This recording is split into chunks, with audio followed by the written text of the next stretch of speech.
Hi, everybody, and welcome to another edition of Act Ultra Minis. We are thrilled to have Russ Harris joining us from the wee hours of the morning in Australia. Hi, Russ.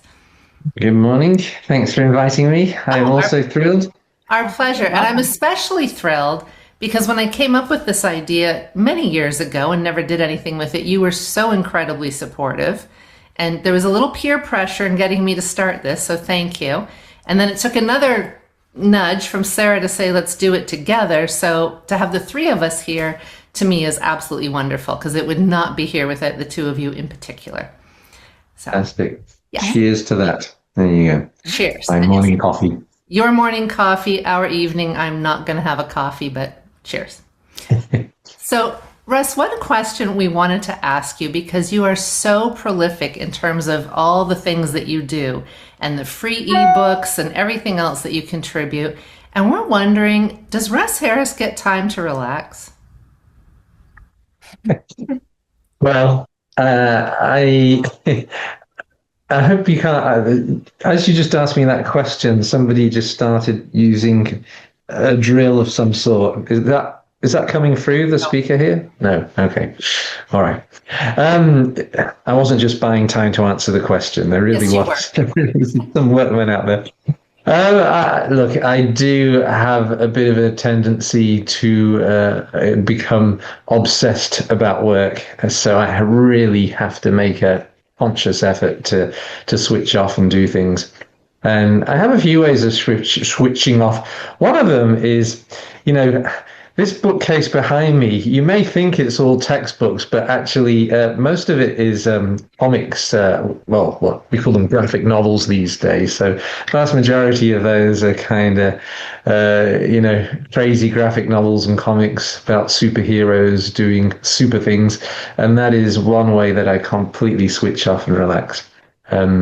Another way is movies, and another way is walk. I am just, and I look out of my window out there, there's just greenery everywhere. The Yarra River is about 3 minutes walk from here, goes right the way through Melbourne, and it feels like you're just walking through the countryside. So I'm very lucky. I can immerse myself. I believe the new trendy term for it is forest bathing. Forest bathing. There you go. And so I do that every day. So I have my methods, but I do have to be very conscious about it. It is easy for me just to kind of get lost in work. Now I want to go forest bathing. Thank you. But I thought those were textbooks behind you, I will admit. That is good to know. Which I guess leads to my next question, and now we know one of mine. What do you think is the biggest misperception about Russ Harris? Oh, he's got a library full of textbooks. And that you've read every single one cover to cover. Yeah, absolutely. Well, I have read the comics cover to cover, but probably not the textbooks. misperceptions about you out there. Gosh. Well, for a while, people thought because one textbook that had my birth date as the 1934 or something, people did think I was a lot older than I really am. I think another one. I think people that don't know me might think that I'm a very kind of serious mindfulness guru and not realize that I'm just a dorky everyday guy that regularly forgets everything that I teach and write about. But I don't know what the others are. People probably don't tell me, We'll have to survey, or we'll say to people, if you like the video, let us know. But you're aging well, Russ. Yes. Oh, well, thank you. But you don't know. Born in the 30s. Yeah, I know you. Look good for a 90-year-old, don't I? You do. You look very good. Yeah. I almost want to jump in and keep going with this talking about you in third person business. What makes Russ Harris nervous or anxious? I'm just going to ask Russ Harris that question. Yeah. Russ. I don't know why we're doing that. It just seemed fun. Yeah. Oh my God, so many things. My lifelong anxiety is social anxiety. It's something I can remember struggling with from, young childhood days. So, it's just it's much better now at the age of 59 than it was at the age of 15, but it's still an issue. I still, I have a tendency at conferences to hide in my hotel room and not come out. I'm usually the first person to leave an event and the last person to arrive. I do enjoy socializing, but in very small doses. I get quite overwhelmed by it. And I do avoid a fair bit of unnecessary socializing, if you like. I'm not a big it's a big issue when my partner and I go for a walk around the neighborhood and she wants to stop and talk to all the neighbors, and I hate small talk, and I just want to walk on and get some exercise in with the dog, and so when I'm out walking with Tash, we get to talk to all the neighbors and it's lovely. But when I'm out by myself, I just say, oh, and just walk straight on. So I don't know if it's probably part social anxiety and part just not enjoying, kind of small talk. I'm a bit of a deep and meaningful, conversationalist, unless we're talking about comics or zombies, in which case we can talk about that all night long. Yeah. Big zombie fan as well, I should say. Hopefully your neighbors don't see this, because then they're going to know what to talk to you about first thing in the morning. Yeah, absolutely. Here's another question. Now, in those moments where you are saying hello to the anxiety, the nervousness, whatever it may be, do you use dropping anchor on yourself? For sure. So, in my teens, 20s, 30s, I used to rely on alcohol really, and to pretty unhealthy extent. Whereas now I very rarely do. I'll drop anchor, make room for my anxiety, refocus on the social interaction, and that helps me to have a sort of when I get to know people really, really well, then socializing can be relaxed. But even then, after about 2 hours, I've had enough. I've trained all my friends to know that if they come over for dinner, they need to leave after about 2 hours. Or if I go over there, I'll be leaving after about 2 hours. I just get tired. But yes, I find it does work. I guess it kind of came out of experimenting with mindfulness in my own life. How do I put this into just a really simple practice that I can use anywhere? And then trying it with other people and finding, hey, works for them too. It does. And I think it's a beautiful, beautiful tool, and it's so relatable. And I love how you can really deepen and expand every step along the way, so you can get, so many different versions and input different things for different people and really make it quite unique for different people. So versatile, that's what I'm using or looking for. But I remember too, after we saw you last year in 2025, how you go to workshops and you do an experiential exercise and it gets locked in your head, and then I come back to work and it's front of mind. And I think this happened for you too, right? So, and then it's like we're just dropping anchor with everybody, even if we haven't used it for a little while. And then I realized that there was a few moments when perhaps it was not the best moment. And it was a bit of a flop for me. And it was especially with people who were so dissociative that to even look inside and acknowledge they had an inside or had a body they weren't there yet. And I find in those moments I have to flip back more to self as context work and that continuous you. And thank you for wonderful scripts on that, Russ. And I'm just wondering, have you ever had a big flop with dropping anchor? I'm sure I have, because I've had a big flop with everything. There's nothing that works with everyone all the time. There's not a specific event that springs to mind, but I'm absolutely sure it has happened.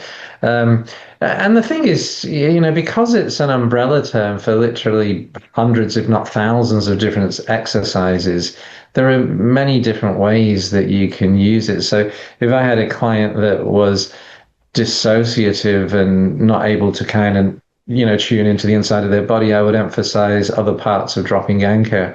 Like if the client's freezing up, or I would get them to kind of focus on the C of dropping anchor, kind of connecting with physical movement. I'd get them wiggling their fingers or wiggling their toes, and then I'd move to the E, the engaging with the world around and looking and noticing what you can see. And after I'd done a bit of work with the C and the E, then I would come back to the A and just acknowledging what's going on. But it might even, like most clients, as you know, even when they're dissociating, are able at some level to notice that they're dissociating. So that might just be the initial A of the ACE. It might just be acknowledging that you're dissociating, or whatever terminology the client used for it. That's a great. So it's probably most likely to flop when people so we haven't really talked about the ACE formula here. So should we talk about that? Yeah. Do you want to go through it should- quick? I'm assuming most people watching know what it is, but just in case they don't, let's. Well, just in case they don't, so dropping anchor exercises are just improvised around a simple formula. ACE is the acronym, but it's not a fixed order. So A is for acknowledge and allow your inner world, acknowledge and allow your thoughts and feelings, acknowledge and allow whatever's showing up inside you. The C is for connect with physical movements. So this can be like big movements like stretching, moving, or little movements like just, taking a breath and noticing the movement of the rib cage. And the E is for engaging in the world around you, or engaging in what you're doing. And the idea is you can cycle through those in any order, over and over and over again, and you can bring in anything from any other model that is about acknowledging and allowing what's happening inside you.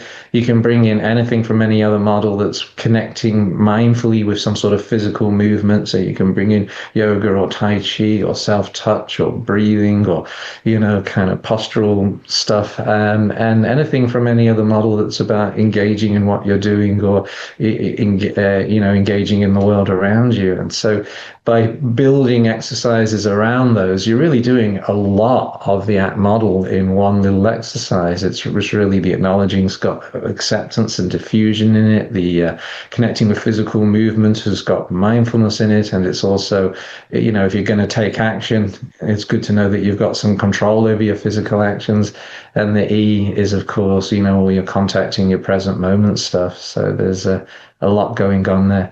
So it's kind of, again, most people will get stuck if they think it's a fixed order, or if they're kind of, looking at it as, I can only do this, I can only do that. You can bring in so much from so many other models you're trained in.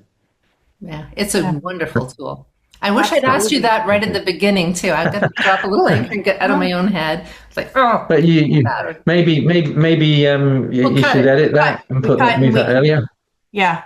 I'm actually curious about the other end of the spectrum, because Sherry was just asking about dissociation. I actually am curious how you handle sometimes when folks are kind of introduced to dropping anchor. I'm finding that they really interpret it as like, we need to almost like sit in our feelings or stew in them. And they sort of really just go completely underwater with them. I'm curious about your approach to whether it's explaining or helping them out of that place where it's not quite acknowledge, it's I'm head first, I'm in it. Yeah. Yeah, well, you see, it kind of varies from session to session. So if I've got a new or newish client, then the dropping anchor exercises, they're only going to have quite a light touch on the acknowledging stuff. Yeah. But as therapy progresses, as we start to bring, say, diffusion in, then the acknowledging may start to incorporate some diffusion techniques and putting a name to the narrative or the story. If clients have done some work around accepting somatic sensory experience, then the acknowledging may, focus more on actually really noticing those feelings in the body and opening up and breathing into them. So the exercises get longer and deeper, if you like, as therapy progresses.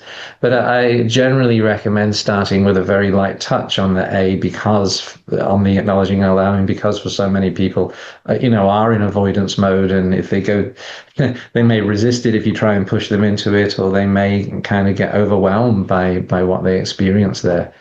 So I'm not sure if I answered your question. Did I answer your question? You did. I got a sense of how you might do that, and just I like the language of a light touch.